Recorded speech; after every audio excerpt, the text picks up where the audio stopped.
Welcome to the Just Women Sports podcast, where we talk to the biggest athletes in the world about the untold stories behind their success. I'm Kelley O'Hara, and my guest today is my teammate and friend, Becky Sauerbrunn. Becky, welcome to the show. Kelley, thank you very much for having me. Reba, Rebecca, the Baxter, Cupcake. Muffin, there you go, Pumpkin, all the things are nicknames for each other. How are you? How are you doing? You know, I am doing okay. I'm ready for this year to be done. I can imagine. You've been a busy girl, I know, because we do a handful of things together, and it's been a year, hasn't it? Quite the year. It's been a tragic, wild year. It really has. Well, we're going to talk about the year a little bit, but first, I just want to say that you are our first defender on the pod. We've had 3 other footballers, soccer players. They've all been strikers. And I was thinking before this, what better person than the Rebecca Sauerbrunn to be our first defender, because you are the epitome of defense. Oh, well, it's a long time coming. I was kind of upset I haven't been invited earlier to your podcast, but we'll let that go. It took us forever to even schedule this. Also true. We're both very busy.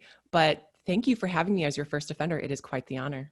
Yes. Well, I think you're going to do defenders and defending justice today. I'm so excited to talk to you about it. But before we go to the beginning of your story, we're going to start at the most recent, which was our game against the Netherlands in the Netherlands at the end of November, just a couple weeks ago. We won 2-0. But this was the first game we've played as a national team since COVID hit.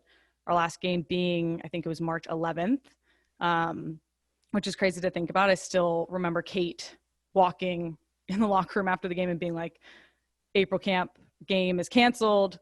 But anyway, I digress. So this is a 2-part question. The first part is, as a lot of people saw before the game, we came together as a team and had Black Lives Matter on our anthem jackets. And you were one of the players that was heavily involved in the planning for this and how as a team we could make a statement for racial justice. So I'd love to have you just kind of give some insight into what the planning looked like for this game and this moment and what that meant to be able to do as a national team. Yeah, so I'm actually conflicted that it took us this long as a national team to get to this point, because for so long we have fought for so many things, for gender equality, for pay equality.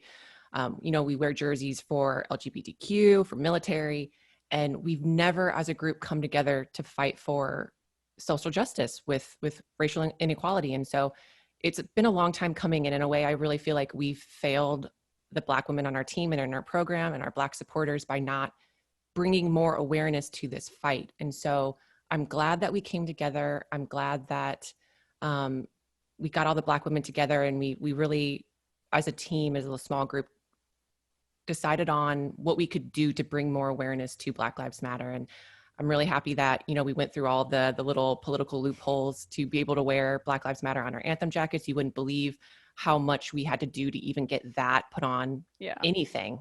Yeah. And so it's amazing that we got to do that, but it's also like, I feel like it's been too long for this to finally come into fruition. And hopefully it's just the first of many things that we do to continue this fight. I know that as an advocate for the Black Women's Player Collective, that there are a lot of things in the works that they're doing as far as mini pitches and curriculum and clinics and mentor programs. And so there's a lot of things coming down the line. And so I'm proud about that and proud to continue that work. And as you know, it was the first time as a team that we've ever had a conversation about race. And it was awkward at times, and there was tension, and it was emotional, but I think people really got to speak their truths for the first time in that group setting. And so I'm proud about that. And even though people decided to participate in the anthem the way that they did, at least it was done with an understanding for one another's motives. And so still work to be done, but it was a really big step for the group. Absolutely. Definitely just the beginning, which I am excited about and excited to see what 2021 can bring for this movement and for this team, and continuing that work. But we also then stepped on the field and won 2-0 against the Netherlands. It was, the game that we played a year and a half ago in the World Cup final. So what did you think of the game? I had no idea what to expect going into it. I mean, we were all over the place when it comes to like fitness and being played in. You have people that are playing in England and Sweden, so they were like ready to go. I didn't even know if I could play 90 minutes. Like it was wild.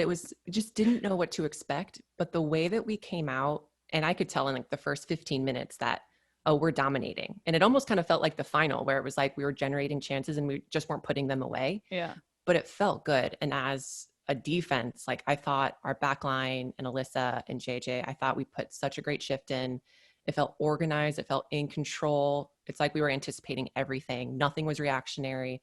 It's one of those games where you don't feel it so often, but you just felt so in control. That's good. I felt the same way. I don't know if I felt it in the first 15 minutes because I maybe was just more like, oh my God, we're playing soccer again, like with the national team, freaking out. But I agree. It was so fascinating to not know for the first time. Like we've never done this before. We've never had 8 months, 7 months, however long off before we've played as a team. So it was a crazy feeling walking into that game. But we won. But like I said, that was the most recent thing in your journey, in your book. But we're going to start at the beginning with you. And that is little Rebecca in St. Louis, Missouri as a child. How did you, what was your beginning of, what did the beginning of sports look like for you? Oh, beginning of sports was Olivet Athletic Association. So OAA. Olivet's the little town that I lived in where my family still lives. And they just had this sports program where you could do softball or basketball or soccer. And my parents threw me into soccer. And I would literally on the weekends, hold their hands down to the local park, Stacy Park, and then just play. And most of the kids that I played with were like my schoolmates because across from Stacy Park was my elementary school. So a lot of them were just my friends. And it started from there. And that group, we just enjoyed playing so much that little group became a select team. And we actually played more indoor soccer than outdoor soccer. So I really started my career playing indoor. How old were you when you would go down to the park and start playing? Oh, I was like 5. Okay. Yeah, 5 or 6. I was typical age where everyone's like, when did you start playing? Like 5. Yeah, I know. Everyone asked, they're like, when did you start playing soccer? Like, I think usually they're asking professionally. I'm like, 4 years old. Yeah. Like, that's not what I mean.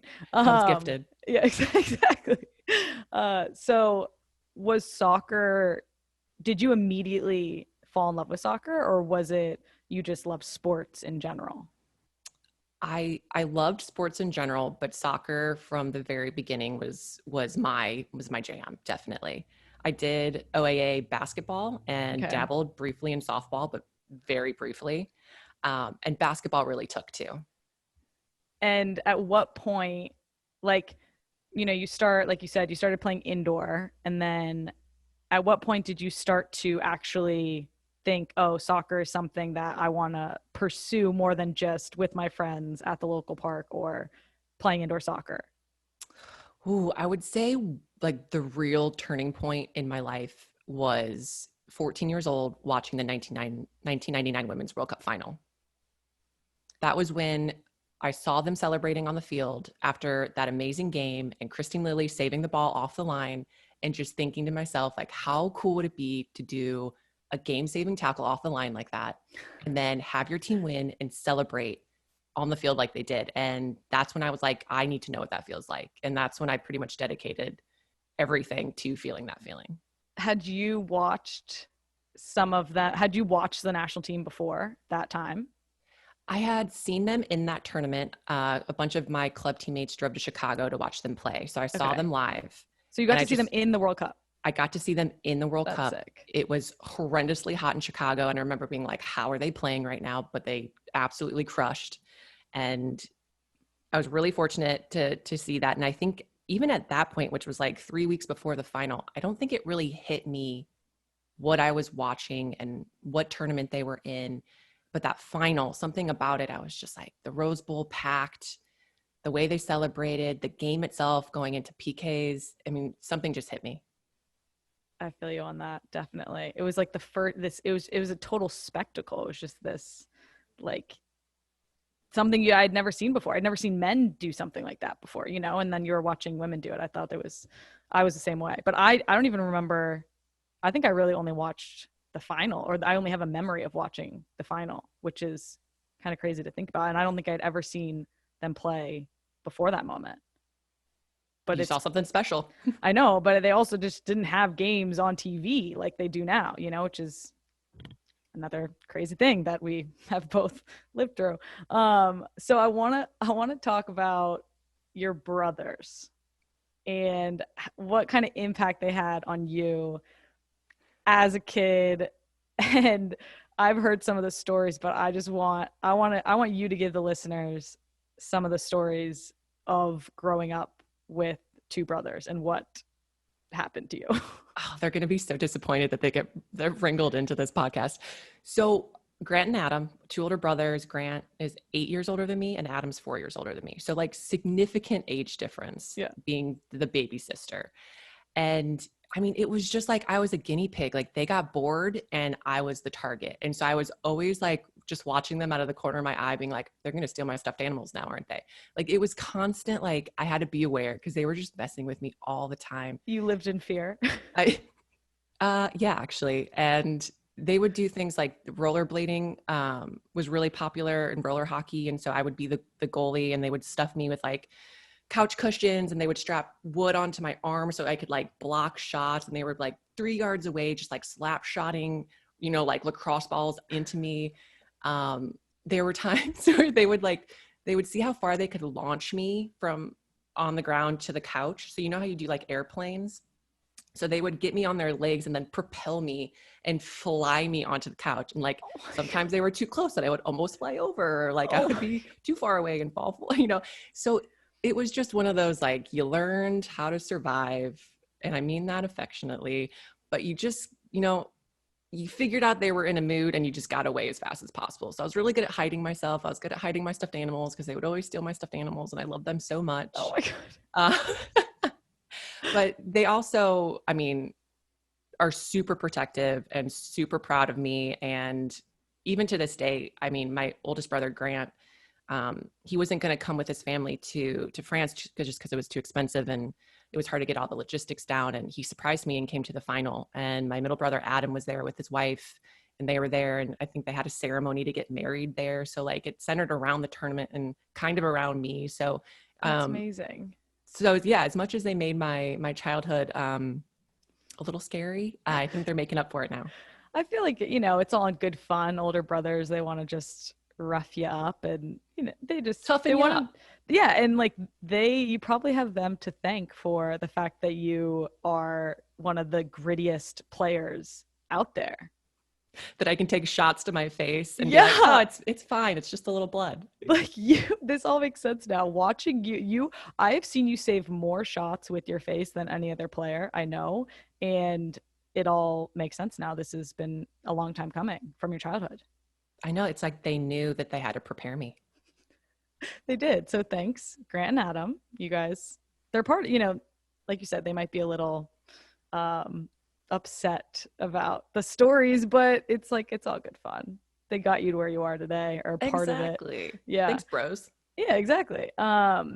Did they play soccer? Did they have any influence on you being super into soccer? They dabbled in sports. And so my oldest brother wrestled and did baseball. And then my middle brother did a little bit of football. And so, yeah, they dabbled, but nothing really stuck to them. And so I don't think I owe them anything when it comes to my athletic abilities. Just your grit. Just my grit. That's amazing. And we'll give them that. Because that is like one of your key characteristics as a player is your grittiness. So they didn't help you or like really have any influence on soccer. So would you say that the fact that you started playing with a group of friends and went from there, do you think that contributed to you loving it and being super into it? I think so, because I was always a shy kid and didn't really feel like I fit in very well. And so playing in a group, you're kind of forced into like a friend group. And I was like, yes, I've got soccer and friends now. So I really liked that aspect of it. And also it was something that I was good at. And that's kind of addicting, you know, to be able to do something and to feel yourself improve every time you train. And so that part got to me really young too. That makes sense. So at what point, so you said 14 was when you realized, oh, I want soccer to be it. But at what point were you feeling before then that you had the ability to be like, at what point were you like, oh, I'm actually good at this? Oh, no. No. Still days that I'm wondering that. Oh, Rebecca. Oh my God. I think when I realized that maybe I was better than I thought I was, I made my Region 2 team. So okay, when was that? Ooh, that was probably around 14, actually. It might have been the same year. Okay. So sophomore in college or high school? Yeah, that sounds Freshman about or right. sophomore? Yeah, we you know, as your state team, you go to this like location. We were in DeKalb, Illinois, so really far away from everything.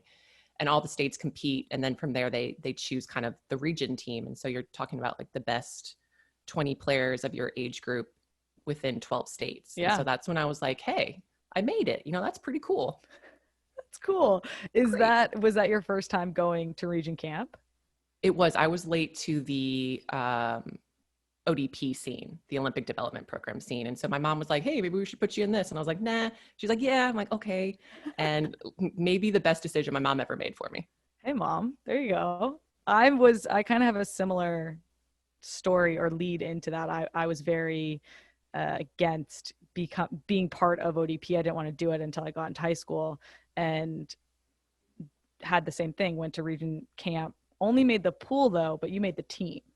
I did make the team. So you made the team, and then you went to the national team camp where all the region teams come together, and it's like a big camp, right? Yeah, the region teams play each other in a tournament. And that was your first time playing against like the best of the best in your age group. Yes, and it was very intimidating because everyone kept talking about Region 1 and Region 4 being by far the strongest because they were the coasts, and obviously the best soccer players come from the coasts. I don't think that's true. But yeah, I just remember going in and just being like, wow, this is really something. And it was always over Thanksgiving, and I think I went to that tournament like 3 or 4 times. Yeah. And so you made it the first time, and from there, because you're just slightly older than me, and the way it was for me was you made the team, and then from there they would pick like a national team, a youth national team group, right? So did you immediately fall into that category of making the youth national team at like U15, U16? It was U16, and I don't think I immediately made it. I think when Steve Swanson was the coach, he brought me in, and I was maybe like 15 and a little bit. So it took me a little bit of time, but I did eventually get into that U16 pool. And what was your first youth national team camp like? Chula Vista. Okay. I'm sure you've been there a few times, right? I have. Yeah. So just this like Olympic development center, and it's so cool because you've got like the cafeteria and you live on site, and so the fields are like right there. Thought it was the coolest thing that I've ever been a part of. Was so nervous. I'm pretty sure we did fitness and I might have puked, although that could have been a different occasion. Not quite sure. Maybe I tried to repress that memory. Oh my gosh. But I just remember like you're playing with the best of the best in your age group, and it was for me like I was like I gotta do what I can to be here every single time they do this camp. Same. That's exactly how I felt. I was like, because the way it works is that each camp is basically a tryout. You could get cut following the camp and never be called back in, or you could get called back into the next scheduled camp. And so I went into everyone being like, make the next camp, whatever you do what you have to do to make the next camp. Kelley, that's our lives now. That's what we've been doing that since we were 15. Isn't it wild to think like constant potential to not make it? Yeah, to be evaluated every single training session. It's a lot. It's a lot. Yeah. You're so right. And it's wild to think. I mean, I guess we just know it at this point. It's like in our subconscious, but at what point, I'm curious, at what point did you feel and don't say, I still don't feel comfortable. At what point did you start to feel comfortable with the full team and just going to practice? I'm not talking about games, but like going into practice where you were like, all right, like it's practice. I'm going to enjoy this. It's going to be fun. I'm not super stressed right now. You're going to say right now. You said I couldn't say that. So I'm going to give you a different answer. Tell me the truth. With Pia Sundaga, never. I never felt comfortable because with Pia, I always felt like I was 2 bad long balls away from getting cut, basically. Oh my God. That's such a good example. Like that is it. Like truly, two bad long balls away from getting cut. That is the perfect way to describe the national team environment and Pia. That's hilarious. Yeah. So not with Pia, with Tom Sermani, for the brief time he was with us, I felt better with him because I think he leveled the playing field for everyone. Everyone was being evaluated from level 0. Mm-hmm. So I felt better and thought I was playing well. And then he got fired because that's just how soccer goes sometimes. And with Jill, honestly, I really didn't feel that comfortable either because she was the first coach I ever had that cut me from a national team. So she cut me from the U21s. Okay. And I just remembered when she got hired for the full team, I was like, well, there goes my career. Like there's my God. There's no change in her mind. Well, I mean, when she let me go from the 21s, I remember the feedback really well. It was 1, you're too slow for center back, and 2, you don't have a presence on the field.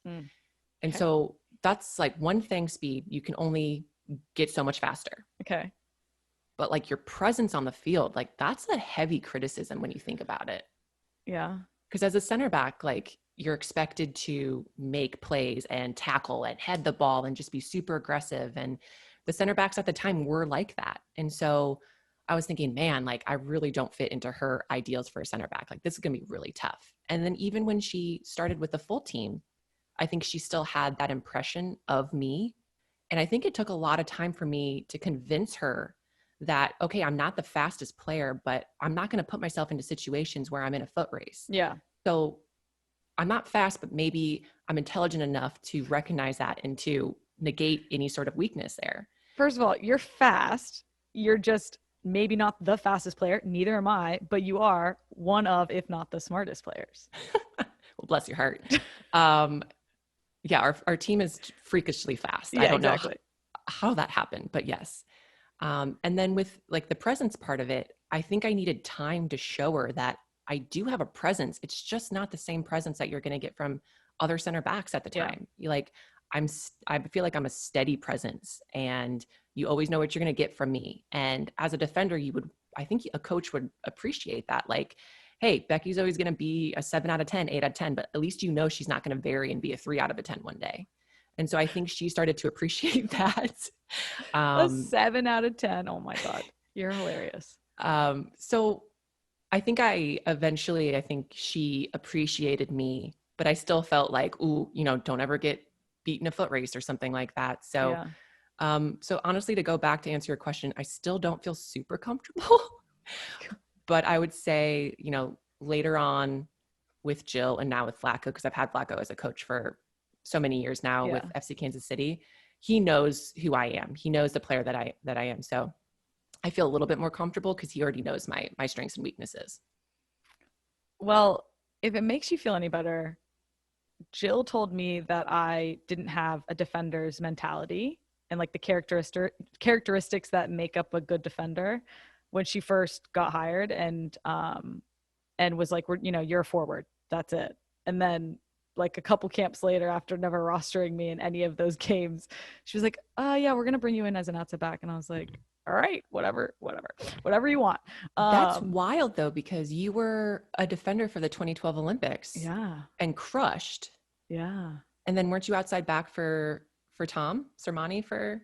Yeah, I didn't really play that much with Tom because my ankle, but oh yeah. But so maybe, just to make you feel a little bit better.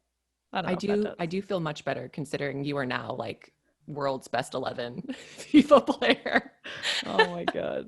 Yeah, it's crazy. The national team is a crazy, crazy environment. But speaking of national team, and this kind of coincides, Steve Swanson, you said, was your first youth national team coach. And you end up going to UVA, and Steve Swanson is coach there. So how did you end up there? Was it was Steve a big reason in that? And like kind of give me some, or the listeners, some insight into your college search and what that looked like. Sure. So Steve was a huge reason that I considered going to UVA. I think the first day that college programs were allowed to send letters of whatever, of interest, he immediately had one on the first day that had a little handwritten letter and was just like, like you got to come to UVA, we want you here. So for me, the college process was actually quite easy. I mean, obviously it happened so early on the women's side that people are going on unofficial visits and basically declaring before even having gone on official visits. Yeah. And so I went to UVA on an unofficial, and I went to Notre Dame. And it just happened to be that I had a tournament near Notre Dame, and went over there for an unofficial, met the coach, like very, very unofficial, and thought it was great. The program was really strong at the time. They had a center back, a Mexican international named Monica Gonzalez that I just thought was such a baller. And so I'd watched her play and I was like, wow, like she's great. So that was a close reason why I wanted to go there, was just to be like, if you can make center backs like that, like maybe I should go there. Then when I went to UVA, it just kind of felt right. And I was so awkward on my visit, and like my mom left me to go hang out with the players, and I was like, please don't leave me. Oh my gosh. But it worked out well. And also Steve helped that process. And also it's a beautiful campus and it's a great school. And Notre Dame, obviously same thing, but something felt right about Virginia. And loosely in the background, Stanford was showing some interest, and I was like, nah. You would have made a great Stanford women's soccer player. You guys were great. So you really didn't need anyone else, but that was a very distant third. Interesting. So Steve's a man, I know him well. So he was a big part of your decision of ending up at UVA. And how was it playing for him now as a college player, as opposed to just like a youth national team player? Like how would you describe his influence on your career as your college coach? For me, it was so great to have him day in and day out, as opposed to national team when you see him for like a week, a month or whatnot. So the day-to-day development, and I couldn't tell you how many individual sessions I had with him where he would just go out to the field and he would help me hit long balls, because I could not for the life of me hit a long ball. So hard to do. It's so hard to do. And he would just work with me, and it was like I was just the most important player to him. But I think every single player felt that they were the most important player, because he's just like that. Yeah. And at the time, the team that I played on, we didn't really win anything big. We never went to a Final Four.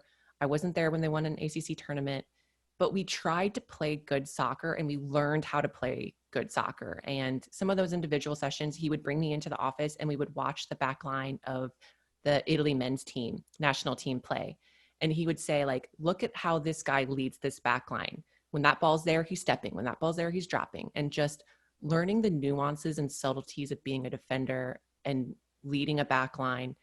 And I just learned so much from him, and just watching my own film and him talking about two steps there, like that angle or this angle. And honestly, the way that he saw the game and the way that he could coach us and coach me to see the game like that helped me so much. I honestly don't think I would be where I am right now if I hadn't had Steve Swanson.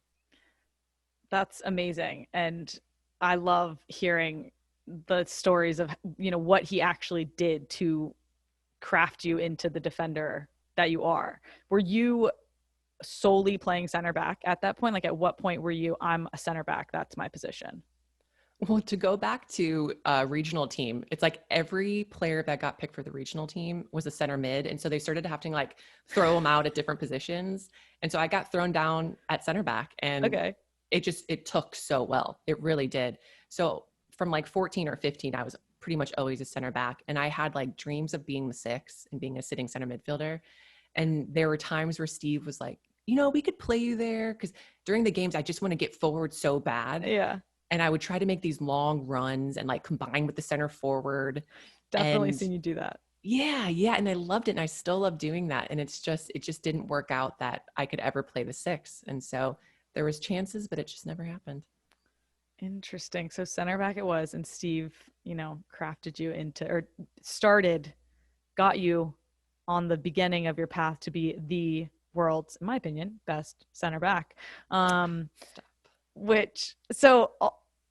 Another part of your college career is you missed your entire sophomore season to train and then play with the U19 national team ahead of the World Championship in Thailand.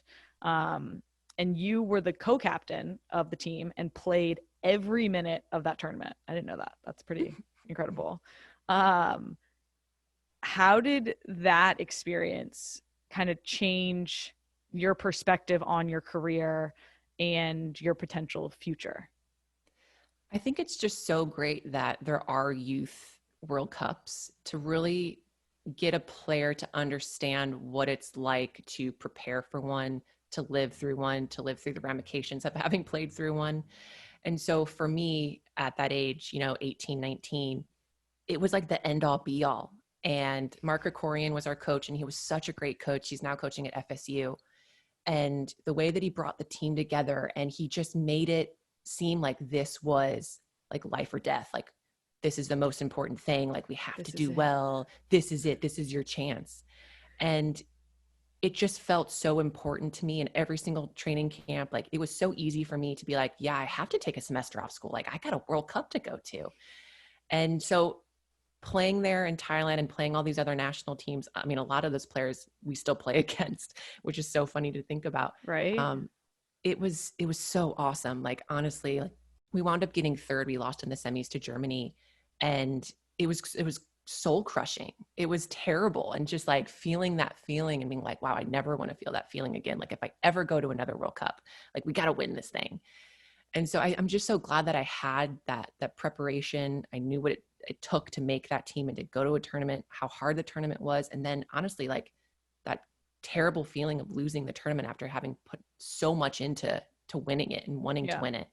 I think it was so important for my career, just knowing like there are some highs and some lows on this roller coaster. So hold on. Would you say that was your first big low? Yeah. I definitely think it was probably my first big soccer low. Up to that point, everything was kind of like, oh, make this team, make that team, make this team, make that team, go to this and then lose. And it's like, that wasn't on the path. Yeah, I know. That's crazy that at some point you do run up against like your first big failure. And I think it's very career defining how you handle it and like what it does to propel you forward. Like, a lot of people I think see that as, oh, this is, this could potentially be the end. But to me, and obviously for you, it taught you a lesson of like, I never want to feel this way again. And I got to figure out how to make sure that doesn't happen. Oh yeah. I mean, I've had a few of those failures. When Jill let me go from the 21s, and then when Pia let me go from the senior team. So I definitely have had those moments where you're kind of sitting there wondering, like, is this the path that I want to take, or do I need to start focusing my passions and my energy into something else? Yeah. And every time I had to have one of those moments, it was like, no, I still want this. I'm going to give everything I have to it. I love it. That's why you're still around today. Yes, I'm still here, holding on, still grinding. All right. So college career, you play in a youth national team. When was your first national team camp? Because in my notes, something very eventful happened in your first cap with the senior national team. So first, when was it? And then can you give the story behind what happened in your first cap? Because I actually didn't know this story. Oh man. Well, I'm going to go back a little bit and talk about the call up that I got. Please do. Wait. Yeah. This was your first call up to full national camp? Full call. Yeah. It was an email from Cheryl Bailey. And it's so funny. Zola, who's been my boyfriend for like 15 years. So we're in college together. He's in my apartment. Shout out Zola. And I get this email and like dream come true. Like, wasn't expecting it. Eligibility had just ended. Here's an email like, hey, you're getting invited in. I'm like, oh my gosh. I'm like, Zola, I can't celebrate yet. I need to write this email, send it back, and then we'll celebrate. So just so excited. And, you go into January camp, and it was a training camp to make the roster to go to the Four Nations tournament in China. Okay. So I somehow like, I think there's some injuries. So I make the roster to go to China, which I was not expecting. Like Okay. Brianna Scurry was my roommate in the training camp. And I opened my door and almost fainted when I saw her. I was like, one of the saviors of the 1999 Women's World Cup is my roommate. And she's watching CNN and I'm sharing a room with her. Oh my gosh. Wild. Like Amazing. literally I went like lightheaded. So anyway, back to the story. Made it to China, somehow got to start the first game. It's against Canada. You started your first game that you possibly could with the national team. I think Kat Whitehill rolled her ankle or something like 2 days before. So I don't think I was slated to start, but somehow I got the call. And playing against Canada, like pretty big game, rivalries. And doing well. I'm like crushing some headers, like getting into tackles. That, Becky, you were doing well. And then we get into the second half and we're already up a few goals. I think Amy Rodriguez had scored a few. And I'm going up against Tancredi, who I'm sure you've played against. Yeah. And I have one very memorable getting tanked by Tancredi. So yes, I do. So know. you will feel this for me. She's trying to flick the ball behind her and I'm just trying to get my head on it. And she just completely smashes my nose. This is going to end well. And I had never had to leave the field at that point for an injury. And I'm just kind of like, wow, that really hurt. And I'm getting ready to like, I think there was a free kick because maybe it was a foul on me. I don't even know. And I just look down and just blood is just gushing from my nose. And I go to reach up to touch my nose and it's like so far to the side and it just felt so wrong. And the refs and the players are like, oh God, like you got to leave the field. So I'm like covering my face walking off. And I remember the goalkeeping coach at the time was like, what's wrong? And I moved my hand away from my face and he's like, oh God. And so I had to leave the field. The doctor comes into the locker room with me and had to reset my nose. And she's like, we could do it now or we could do it at the hotel, but like, you really should just look at your face because I think you're going to want to do it now. And you're like, you're right. Just do it now. So just had to like shove it back into place. Oh my God. God. We didn't have a face mask to wear for trainings or for games.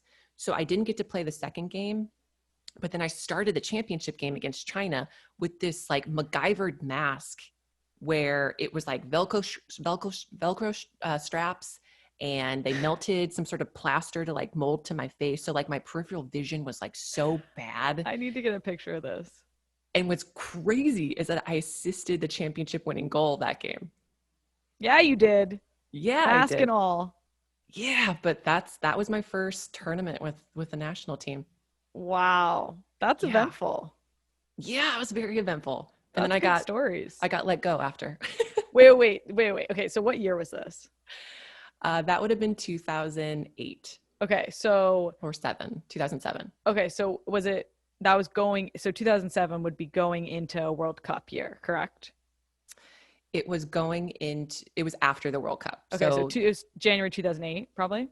Yeah, so going into the Olympics. Like I was trying to make that Olympic team. Got it. And so you went to the Four Nations but then you didn't get asked back after that.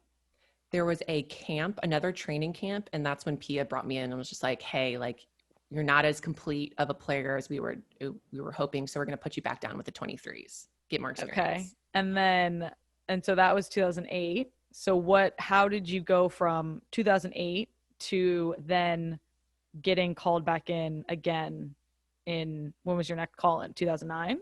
Oh no, my next call in wasn't until like late 2010, early 2011.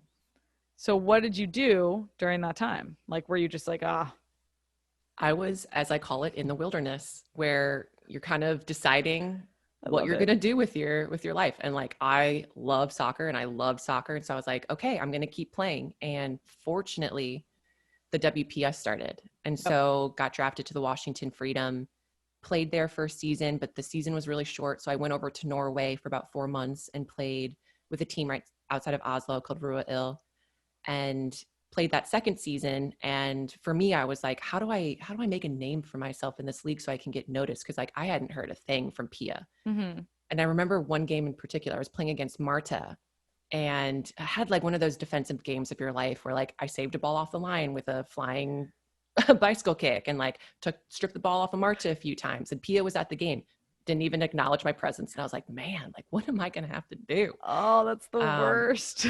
Yeah. So I tried to make a name for myself by being like, I'm going to play every single minute available of every single game. And so that's what I did for those first 2 seasons. They called it like the Iron Woman. And after the second season, I remember I was like trying to decide if I was going to go play in Spain or something. And I get a voicemail on my phone right before I'm going to go into a movie, The Town. And I was going with Zola, and he was like, "Oh, you should probably check that." I was like, I was like, all right, I'll check it. And voicemail, Pia Sundaga, hey, there's been an injury at camp. We'd like to bring you as an alternate. You'd have to come in tomorrow morning. And so I called her back and I was like, I'll be there. That's amazing. Yeah. And that camp was the camp that made the, I think, World Cup qualification. And so I made the qualifiers, played about 20 minutes in that tournament, and she offered me a contract based on that 20 minutes. Yeah. And the rest is history. I've been, unless I've been injured, I've been in every single camp since. You have. That's pretty incredible. The fact that you basically, like you said, you're in the wilderness for what, two and a half years, mm-hmm. which I don't think people realize how stressful that can be, because it's like, sometimes no matter what you do, you just might not, there's a chance you just might not get called in. Yeah, someone had to get injured, and it was Joanna Lohman. Someone had to get injured for me to get called in as an alternate. And like, they had no expectations for me. And somehow I kept making it through the tryout process. And here you are today. And here I am today. Thank you, Joanna Lohman, and your ankle. We have a lot of similarities. It's actually interesting because I feel like, one, we have a lot off the field. We love Luke Combs. We love pickles. Word. Yeah. We love cats. Yes. But hearing your story, the similarities of things happening that I feel like haven't happened to a lot of other people, or the way that it's happened, is just, it's cool. I like hearing this stuff. Good. I'm glad I could be entertaining for you. All right. Well, you weasel your way back in. You get called in. It's you make the qualifying roster for 2011 World Cup, and you then end up making the final roster for the 2011 World Cup, which I personally didn't make originally, but then I got called in because Lindsay Tarpley got injured. Going into that tournament, how did you feel? This was your first major tournament with the full team and first World Cup. I had maybe 11 caps going into that tournament, and it was usually like the last 20 minutes or 30 minutes of a game where they were just trying to give me some time. And I remember going into the tournament, we played Norway in a practice game, and everyone played but me. And I remember thinking like, man, I am not going to get a minute in this World Cup. And like, okay, like, I'm going to train hard. I'm going to make all these players around me the best that they can be so that they feel prepared. And that's going to be my role. And it sucks, but that's my role. Yeah. And so going into it, I was trying to put on a good face. I was a good teammate. I know I was a good teammate, but like inside I was hurting because I just wanted to play so bad. Like, here was my chance. I'm finally living my dream, but it's not coming quite to the fruition that I was hoping that it was going to. But you end up getting to play. But we should talk about you getting to play. No. We don't need to talk about that, because that is not exciting. Kelley did not do well in that moment. But that is one of my favorite memories from 2011 is that you came onto the team as an alternate, and then you got to play. And you got to play in the Sweden game. And I just remember being so excited for you because it was like, oh my God, she's getting to do what I don't get to do. And you play, and we were losing the game anyway. Like, you would have had to like do something miraculous to win us that game. And I went up to you right after, and I was like, holy shit, you got to play. And you were just like, epic fail. And I was like, I don't know you very well, but I love you for saying that. That is the truth. Yeah. So my intro into World Cup minutes was an epic fail. Yours was not. Your first step onto the field, correct, in the World Cup was starting the semifinal game against France. Yeah, it's wild. It's absolutely wild. There was no reason really that she should have chosen me to play, because Rachel Bueller got the red card. So she had other ways of finagling and formulating the back line that I didn't have to go in. Like, do you really want to put 11 capped defender in the back line for a semifinal of the World Cup? And for some reason she's like, yeah, I do.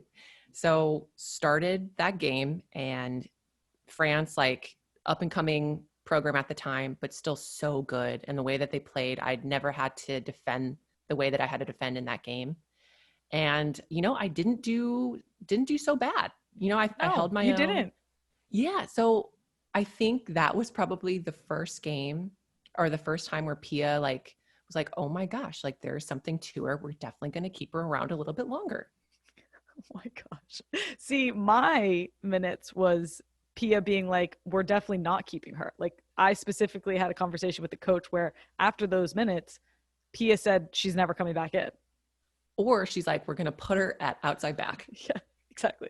Well, you played amazing. You start this game, we win, we go to the final. We end up, unfortunately, losing.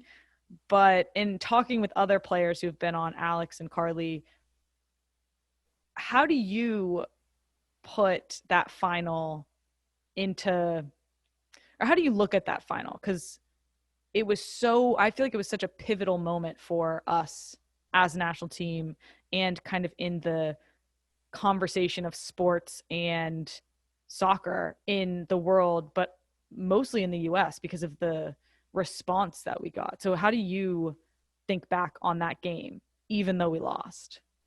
I think of it so bittersweetly because being so close to winning and working so hard to get to that point. And we had played Japan like twice that year and had beaten them. So we were like, okay, we have a really good shot of winning. And then for everything that Japan had gone through, the tsunami, how well their team played, they had Hamarisawa, who just was the best player in the world that year. Yeah. And for her to play the way that she did, like such respect to Japan for winning that. Obviously it sucked for us to lose. But then to go back to the States and have people almost respond like we won. So like weird. So excited. And, the game against Brazil that garnered so much attention, and then our semifinal win, and then just the sheer spectacle of that final. And I'm sure it was so great to watch, not great to play in, but so great to watch. It's kind of crazy that was the moment where like women's soccer gets put back on the map after 1999. And Absolutely. I think from there, we've just kind of kept that momentum going and we keep writing it. And a win in 2015, another win in 2019. And it's like, this is a big wave now. Yeah, I agree. It was wild. And also, like you said, so bittersweet and so weird to put into like as the athlete who had lost or the team who had lost, you're like, wait, this isn't the response we should typically get. Yeah. And then the response in 2015 when we come back and we're like, we won. And everyone was like, well, what about that bonus and how you have like 23% of it compared to the men's? And people were so like, that was a response from 2015. Yeah, exactly. So after 2011 and then 2012, we go into Olympics. You also play in those games. We end up winning. And you said that the France game, you felt like this was Pia's first time kind of being like, all right, Becky, like looking at you as a potential, right? Do you feel like that was the start of just building the momentum to become what I'm about to get to, which was 2013, 2014, and 2015 NWSL Defender of the Year? Funny enough, 2012, I felt like I was probably playing the best soccer of my life. And it was really frustrating on a personal level that I just couldn't break into the starting lineup. Yeah. Whatever I did, it wasn't going to be me. And so, going back to being like, okay, I'm going to prepare these center backs so that they're the best that they can be. And so going into that tournament, it was kind of like going back into 2011 where it was just like, oh, I want to play so bad. This is the Olympic Games.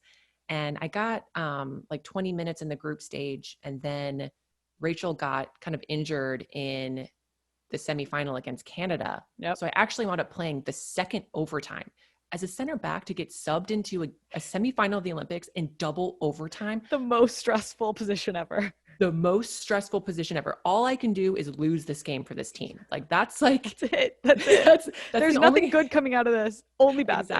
Exactly. And so that was wild. And to think that like maybe I was going to take a penalty kick, like I can't even fathom that thought. So I got to play, a little bit there. And then Rachel got a little injured in the final. So I actually was on the field when we won the gold medal. But it was so amazing to be able to be on the team that wins a gold medal.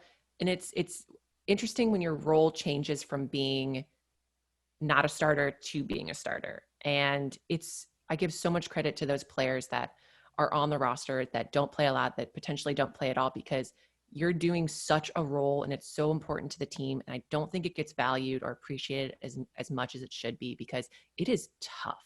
It is so tough. And so respect to all those players that have had that role and have done it to the best of their ability. Well, I feel like the way that you carried yourself in those moments showed me the example of how I would want to carry myself, because you are such a good teammate and, you know, you do handle whatever role you're given very, very well, you know, whether it's a starter, whether it's being a support player, that sort of thing. So I think that you've been a good example of how to carry yourself in all those different times, roles, positions. So thank you for that. Thanks, Kel. That's really sweet. I mean, I did cry in the shower a lot, but you know, don't we all? You gotta do what you gotta do to survive. Listen, the number of stairwells that I have personally cried in is unbelievable. So I feel you. But shower's a good one. That's good. You know, the steam just like gets it all. Exactly. Well, like I said, 2013, 2014, 2015 NWSL Defender of the Year.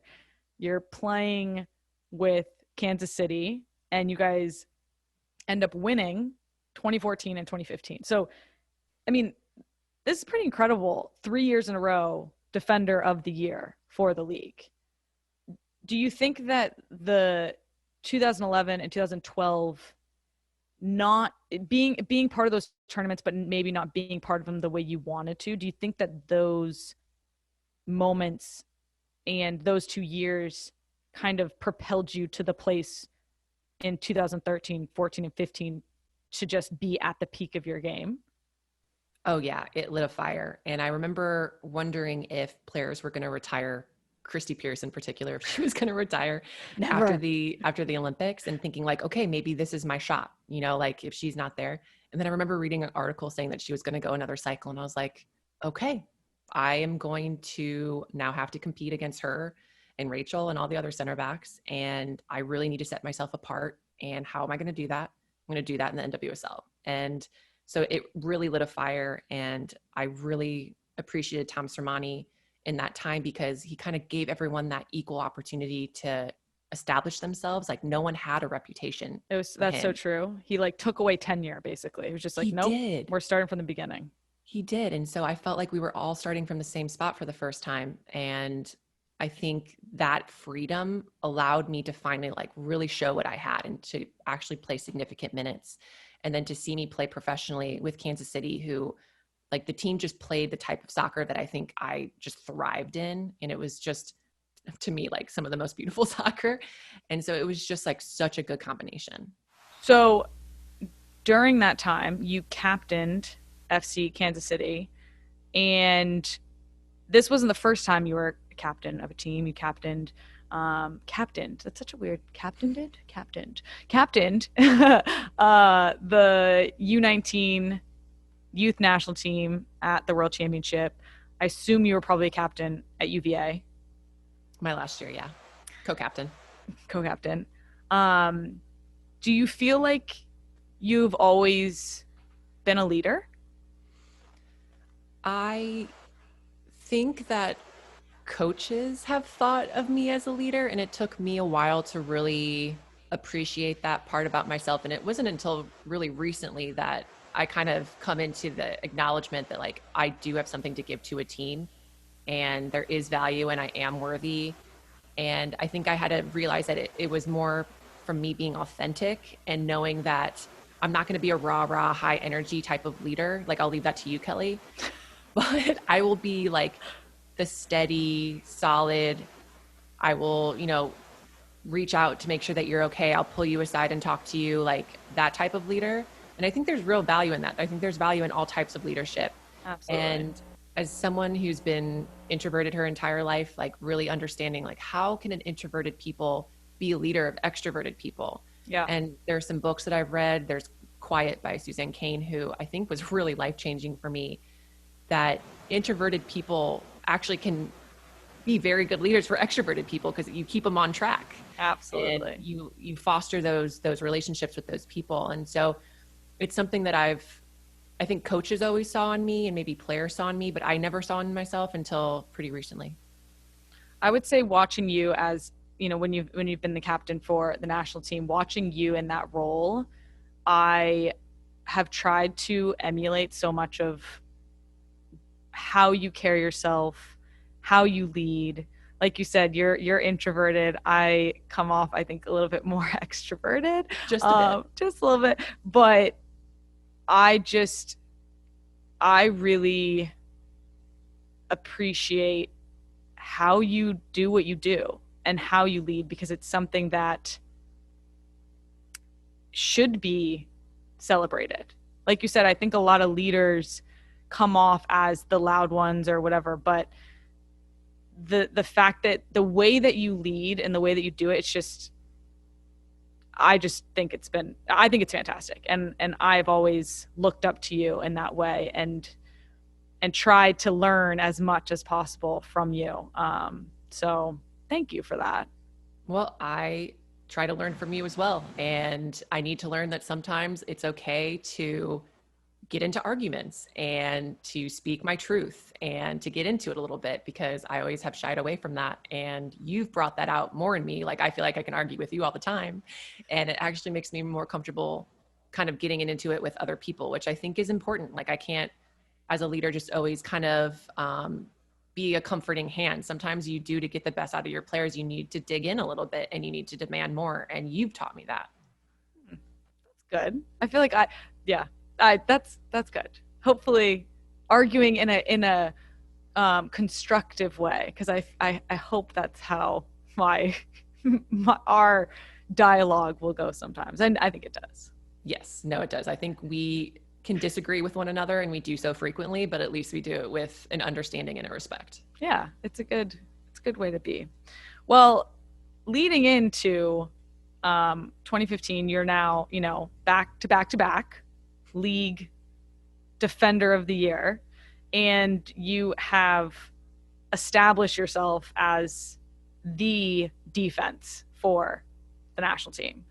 So how did you feel going into 2015, that World Cup, as compared to 2011? Well, I had more of a playing role, so I was physically contributing more. And it was interesting because our back line wasn't really solidified until like 2 or 3 months going into the tournament. So yeah, I think people were really expecting that back line to kind of be the weak spot of the team. And ironically, during that tournament, it was kind of the thing that kept us through the tournament until our attack really started heating up. And so it was funny going in thinking like, I have no idea what to expect from this back line. And then leaving the tournament being like, wow, like we set a record, like we did great. Like we did some really great stuff. And then our attack started heating up during the semi against Germany, and then just lightning in the final against Japan. And then, that's history. Yeah, I will say that I obviously had a supporting role in that World Cup. I didn't even play as a defender ever when I went on the field in that World Cup. But I remember watching that back line and being like, that is defense. Like, this is what if I get to play on the back line again, like I want to look like that, because it was, like you said, people thought it was, the weak link of the team. And then it ended up being the thing that a lot of people were talking about after and during the tournament, of like, this is what's getting the U.S. through this World Cup. I know, how ironic, right? But I also want to give you kudos, Kelley, because the goal that you scored in that semifinal was so awesome. Like, that's another one of my favorite memories from a World Cup. Wow, you're in a lot of my favorite memories. Funny that. But that was such a wicked goal. That was so awesome. That was a fun one to score. That was your first one, right? One of two. Yep, first one. Good times. We're still waiting for yours, though. No, not to bring that up. It's okay. But I have it in my notes that you are the second most capped USWNT player without an international goal. Who's the other one? The first is Hope Solo. Oh my goodness. Yep. No, we're gonna get you. Right. Reva, we're going to get you that goal. Don't you worry. It better not be a PK. Like if I score a goal, it's going to be one that I deserve to score. Does it count to score? Have you taken a PK for the US in like PKs, like knockout PKs? No, absolutely not. Oh my gosh. Would it count as a goal? No. You would have to do it in the run of play, correct? I think run a play, but I'm not sure because I have never thought about doing that anyway. So all right, well, we won't have you be in the lineup or in the top 5 for the PKs, and we'll just have it happen in the run of play. Perfect. We'll set that up. So we win the World Cup 2015. What was that like for you? It was the moment that I wanted to feel what those 1999ers felt, and I got to feel it in 2015 on that turf field in Vancouver. Right. The relief and the joy, and it just felt so great celebrating, and just to think like, wow, like I set a dream for myself and my dream came true. And I don't think a lot of people get to say that about anything in their life, but like that was a dream of mine and I actually got to live it. And I feel so fortunate for that. Crazy, right? To like to do what you watched your childhood heroes do. Yes. So weird, but so amazing. And to be so instrumental in that. It was, again, like I said, so fun watching you play in that tournament because it was just everything. You just did everything right. Thank you. And it's funny because looking back, like in going through the tournament, I would always get coffee with Zola the day of every game. And that was like our routine. And he talked to me, I think it was maybe before we played Sweden. And he was just like, there's something different about you. Like you're on a different level of focus. Like you're different. And I was like, I don't feel different. And then he would always bring that up. He's like, still like, what's going on with you? Like, you're so different, so focused. And looking back, it's like, wow, I didn't feel that about myself, but maybe other people saw it in me. But it felt really good. 2015 felt really good, which is in a huge contrast to 2019. I love that. And I love how the people closest to you or us, they can see that little change and that spark and that just elevation of something, Yes. X factor. It's so cool. Well, we win 2015. It's amazing. We lose 2016. We don't really have to talk much about that. I am curious though, what would you say is your biggest, like, what has been your most painful loss? I would actually say that 2016 losing to Sweden was probably my biggest loss. What felt like the biggest loss in my career, just coming off the high of 2015 and having such high expectations for the team and then for myself going into 2016, and then kind of being the reason in that Sweden game that we went down a goal and then we just couldn't fight our way back in overtime, and then to lose in PKs. Like, I felt really responsible, and I was also one of the captains at the time. And so just feeling like I really let the team down. I remember flying back with Zola and he was like, do you want to stay and go to Rio and, catch some of the other sports? And I was like, no, like, you just get me out of here. Like, get me back home. Yeah. I asked because I think it was my most painful loss ever. It was like soul jarring. I don't know, to me. Yeah. Just didn't, for me, I was like, who am I if I'm not winning soccer games or like Olympics or World Cups or whatever? So, but we don't have to dwell on that. That's behind us. We have Tokyo next year. So 2017, 2018, we become teammates on the club level. We do. Utah finally. Royals. Kansas City moves, I guess, gets sold to Utah. We become teammates, and you were in Kansas City and kind of had the choice between going to Portland or going with the team they were moving the whole team over there, so the players were staying the same for the most part. Talk about that. And then obviously now you have found yourself in Portland and what that means to you. So when Kansas City was moving to Utah, I was in some initial talks with Portland to try to make my way to Portland, because I'd been living there for a few years already with Zola.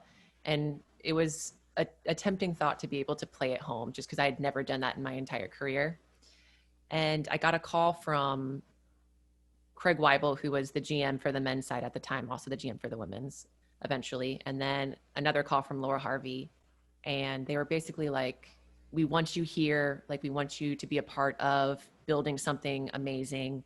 Let's fly you in. Let's take you around, show you the facilities. So I'm like, okay, let's do that. Flew in, got wined and dined, took me to all these amazing facilities. And, you know, they had plans to build this locker room out, and this is a practice facility, and look at these beautiful grass fields. And we really want to do something special here. And I wanted to be a part of that. I wanted to help build a team there. And most of them were my Kansas City players, but we got a bunch of other players in, like yourself. And I just felt like, yeah, let's try this new thing and build. And it was tough, but it was really great. And although we didn't have the results that I think reflected how much we wanted it and how well we were treated as professionals, still something special there. Yeah. Well, I'm glad you brought me with you. And we obviously have both found ourselves now in our respective homes and playing for our home teams, which is exciting. But it was fun to go from being national team teammates to club teammates and seeing and working with you day in and day out, which it was nice to do. Well, the last thing, really, the last big thing, 2019 World Cup. Whew, big thing. You know, we had won in 2015. You had anchored the defense. You were again going to be anchoring the defense going into this World Cup. We had the pressure of winning and now trying to back it up. And we also had all of this media, all these people talking about our defense. Again, I guess I didn't really realize, because I wasn't in the conversations of 2015 of people saying, oh, you know, saying that the defense was going to be the weak spot.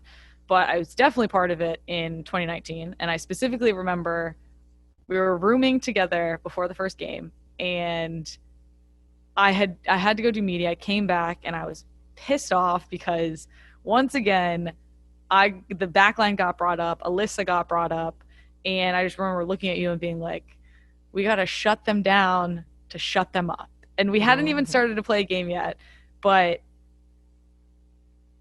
I was so frustrated even before game started. So I'm curious if you felt the same way and how you personally kind of like internalized that and looked at that pressure. Yeah, I mean, I shared that frustration. We obviously had a different back line from even that Olympics in 2016. So of course it's like, oh, they haven't played that much together. And what I don't think people understand is that sometimes it's time that gels a back line, but sometimes it's just chemistry. And sometimes that chemistry can happen so fast, and sometimes it can happen not at all. Yeah. And what our back line had, I think, was chemistry. And it was a hard tournament. And the pressure was definitely on the team in general, but I also felt because the media had made such a narrative about the back line that we as a unit also felt added pressure to not only do our job, but to do it so well that we would shut people up from talking about us. And I would say, like, for the most part, like the back line and Alyssa and JJ in front of us, like, we did that. We really did. We held strong. And I don't think I had a great tournament. And I think toughest critic right there, yourself. I mean, I feel like I'm being really honest, though, that like it was not my best tournament. I had some really rough games. My confidence was like up and down. So for me, like 2019 feels like I had to earn that. Like 2015 was like, yeah, like we played well. Everything was going well. We just maintained. But for me in 2019, it was like every single game was such a grind and such a mental battle. And thank goodness that you guys were so strong around me, because like, I don't know what would have happened. So thank you for being rock solid, because I was not. I think we all were. I think I understand what you're saying. Like when you're having a bad game and everyone around you just keeps your head above water.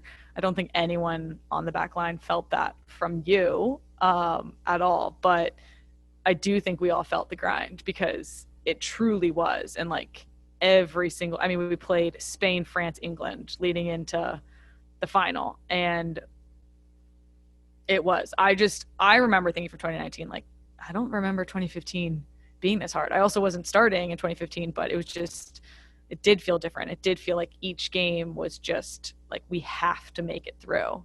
So I'm curious, which game do you think was, or which game was the toughest in your mind?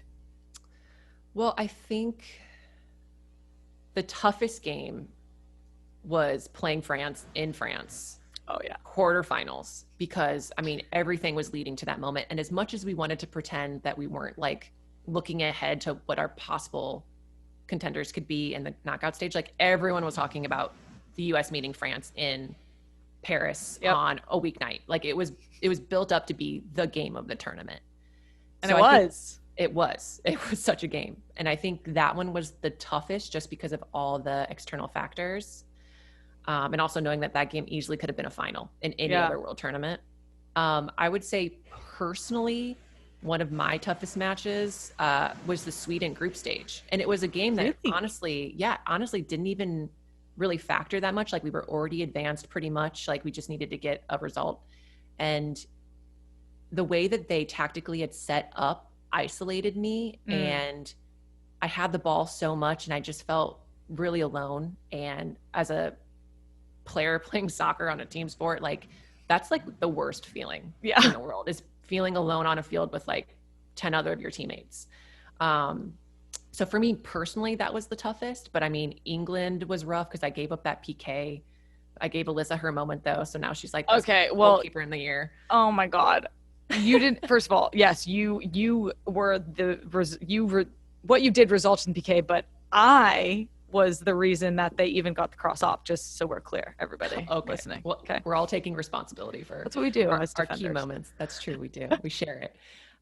So that one was tough, but just that Sweden game really sticks out. I think for you, it was Spain though, right? Didn't you say Spain was kind of the toughest game? Oh my God. Yeah. I remember for Spain, I went to Ali Long and I was like, I need you to get me hyped right now, because I just wasn't, I don't know why. Like it was kind of an earlier game in the day, I think. And it was our first knockout. So there's the added pressure of if you don't perform, this is it. And I don't know, I just wasn't like in the right mindset. And from the get-go, I just feel like overall that was our, maybe not toughest, but it was our roughest in terms of as a team we played. I was just like, this is not, things aren't really working out. We're not really doing that great. You know, it just didn't feel good from the get-go for me. But and then I gave up that goal. And so we go, but honestly, like it was a mistake. It was an individual mistake. And so we kind of get put under pressure again, you know, like if we had kept that lead, it would have felt more comfortable, but then it got to be like, you're right. It was like, we were trying to survive, and not lucky, but good thing we have good PK takers on this group. No kidding. Shout out Pino, freaking pounding in the PKs during the World Cup. What a legend. Oh my God. And wild. All right. Final. Netherlands. You have a nasty collision and you split your forehead open. Blood running down your face.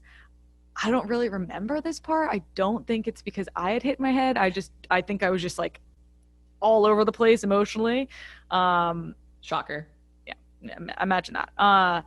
You leave the field for 2 minutes, but what was the conversation? Because they bandaged you up and you get back out there. What did you say to, I assume it was Steve that took you in and got you bandaged up? Yeah, Steve, our athletic trainer. So basically they were asking me the cursory questions about concussion, and they knew right away that I was fine. Like it was just like my skin split open. No concussion. And so he's going a little slowly for my and for Jill's opinion. And so she's like yelling at him, which is actually kind of like making him work slower. And I think Greg was there too. And they were reaching for white stretchy tape to put around. And I was like, guys, like you got to go with dark or black. So if it starts bleeding again, like the ref won't see it. And so they're like, oh, okay. So they go back in and they like get the black and then just wrapped it up. And honestly, I think I was only off the field for about 2 minutes. Yeah. So he actually was working faster than I think both Jill and I thought. But time moves very slowly. It feels like things are moving very quickly on the field, but that, it's taking 10 minutes to get done when you're off the field. Yeah.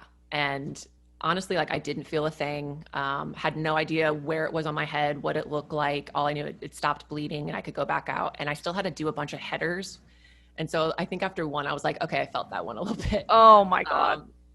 Yeah. And then we win and we celebrate and we go to the after party, and the doc is like, hey, you can't celebrate as hard as you want because we need to stitch that up when you get back. Yeah. So did you get stitched up at the hotel or in New York? No, at the hotel. After our celebration, it's like 2 a.m. I'm in the training room and he's stitching my face up. And then we go to New York and continue the celebrations. And they're like, you should go see a plastic surgeon about your stitches. So we go and he's like, oh, no. I need to redo these. We need to excise some of your skin that's crushed. Ew. And then I'm going to restitch it right here. And then I have to go to an Adidas appearance. And I was like, oh my gosh, what am I doing? But it worked out great. And now I just have a baby scar. Yeah, you do. I remember you being on the plane and saying like, oh, I have the worst headache. And I was like, just have some beer, Becky. It's fine. Just wash it away. But yeah, man, the elevation and the altitude with the plane and then just the travel. We got to New York and I think you guys were going to go get some sushi. And I was like, guys, I'm going to sleep. Like my face hurts. I know. I remember that part. That was sad. But you know what? Good thing you saw a plastic surgeon. Yeah. And I heard you guys were so tired at sushi that you basically were like 8:00. Okay, we're done. We did. We went to bed early. You didn't miss much. It was good sushi. Okay. 2015 versus 2019 in terms of the win. Like as soon as the whistle blew, how did you feel in compare those two moments, the feeling as soon as the game was done, the final was done, we had won? Oddly enough, they both felt really, really similar. I think 2019 maybe had a tinge more of relief, like, wow, this was really tough and we somehow did it. 2015 had that, but something about 2019 and just the grind of it made it just maybe a little bit sweeter. And I remember the backline would always kind of celebrate together. And there's this really cute moment where we're all kind of huddled together and then you find your way in and then the rest of the team kind of finds their way in. And it's like, oh, it started from the defenders. And there's like a gif of it somewhere. And it's just like, it makes me smile every time I think about it. Oh, love that. Love defender love. Yeah. It's the best. Good times. I like it kind of makes me want to cry thinking about like 2019 and winning. Yeah. All right. So you've won a lot. You've led this team, not just national team, but many teams on the field. You also have been such an amazing leader off the field and how, again, you carry yourself, how you just take ownership of these different big things that we are involved in with the national team. One of which being equal pay, and you're also, to just kind of put this into perspective and an example of how you lead, you're the first ever president of the US Women's National Team Players Association, which I just think is great. How do you compare the role of leading off the field to on the field?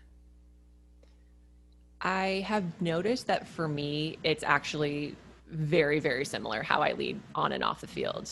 I think both have taken me time to develop, and I'm very aware of the weak spots in my leadership. And lucky for me, I have people that can kind of complement and supplement those weak spots. And so it's great with being on the Players Association. I have you and I have Sam, and I think we make a really great team. And luckily on the field as well, I have players like you and Pino and Alex. And just, I think the combination of our strengths just negates all of each other's weaknesses. And so for me, it's really finding the people around you when you're a leader that can help empower everyone else and take care of everyone else. And so it's finding those people, and really, like, leaders should create leaders. And that's what I kind of want my legacy to be, is that I will pass on the torch, and that person is going to be better prepared than I ever was to take it. Oh, I love that. And that is what you're doing. I was just about to ask what you wanted your legacy to be, or what you hoped your legacy will be, you know, when you do come to the end of national team career. And I love that that's what you want, because that is what your legacy will be and has become. So good. Yeah, that's my hope. And that applies to off the field stuff and on the field stuff. Yeah. Well, you definitely are fulfilling that. And I know that will be the case. So we're about done. And we've taken up a lot of your time today, had a bathroom break. But in this podcast, we finish with a couple repeat questions.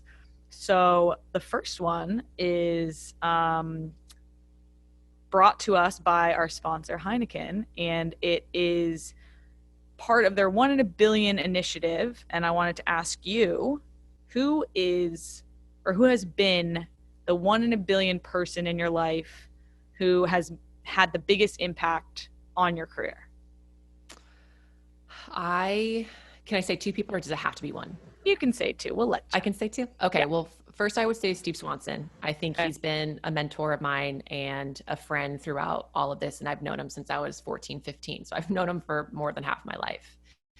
And then the other person I would say is Zola, just because we've been together for 15 years. I mean, he's seen me at my absolute best and worst, and he's been the best support system that I could ever ask for. Love it. My heart. Shout out. Cheers, Zola and Steve. Yes. They are wonderful humans. You're lucky to have them in your life. All right. Second question. They say, work hard, get lucky. How much of your success is predicated on luck? So I'm going to say that I would say luck definitely plays into my career. I have worked very hard, and I have set myself up for when luck falls in my favor that I can take advantage of it. But I do think that sometimes it's luck when an opportunity comes about, like when Joanna Lohman rolls her ankle and I get a call into national team camp. I think that might be a little lucky. All right, give me number, percentage. Oh, I would say luck played into my career 15%. All right. 15% luck, 85% hard work. Yeah. Yeah. I did the math right. Let me just add that together. Okay. Yep. We're good. Last question. Ended on this one. As we all know, after this conversation, you have accomplished so much already. But where do you want to go next? And how do you keep pushing? Where do I want to go next? I want to stay in soccer. I think I just love the sport too much, and the thought of not being around it makes me really sad. And so whatever way that I can stay involved, if it's coaching, I don't think I'll be commentating, let's be honest. But it would be fantastic. You're so eloquent. Please. I'm thinking about maybe looking into it, but come on. Do I need to push you? Honestly, the ideal for me would be like a backline consultant, and I just get loaned out to these teams and help their back lines. I think that would be like my absolute ideal. That would be dope. You'd be so good at it. That's amazing. All right. So how do you keep pushing? Because you're not done yet.